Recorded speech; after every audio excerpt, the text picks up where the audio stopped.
পবিত্র ঈদ উল ফিতরের আর মাত্র একদিন বাকি। শেষ মুহূর্তে প্রিয়জনের সঙ্গে ঈদ করতে উত্তরবঙ্গগামী মানুষের ঢল নেমেছে ঢাকা টাঙ্গাইল যমুনা সেতু মহাসড়কে। গত 24 ঘন্টায় এই সড়ক দিয়ে যমুনা সেতু পার হয়েছে 51,584টি যানবাহন। এতে টোল আদায় হয়েছে 3.5 কোটি টাকার বেশি। বৃহস্পতিবার ভোর থেকেই মহাসড়কের এলেঙ্গা থেকে যমুনা সেতু পর্যন্ত 13.5 কিলোমিটার অংশে যানবাহনের ব্যাপক চাপ দেখা গেছে। পুলিশ জানায় শেষ মুহূর্তে মহাসড়কের মানুষের ঢল নেমেছে। এতে করে মহাসড়কে যানবাহনের সংখ্যা বৃদ্ধি পেয়েছে। তবে বৃষ্টির কারণে দুর্ভোগ বেড়েছে যাত্রীদের। এদিকে আজ বৃহস্পতিবারও কয়েক ধাপে গার্মেন্টস ছুটি হবে। এর ফলে মহাসড়কের আরও চাপ বাড়বে। যানজট নিরসনে মহাসড়ক পুলিশের পাশাপাশি সেনাবাহিনীও নিরলসভাবে কাজ করছে।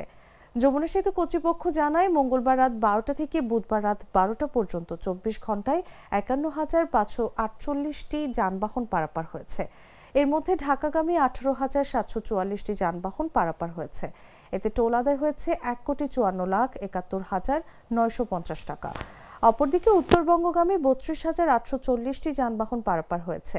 এর বিপরীতে টোল আদায় 1,97,10,650 টাকা, যার মোট পরিমাণ দাঁড়ায় 3,51,82,600 টাকা।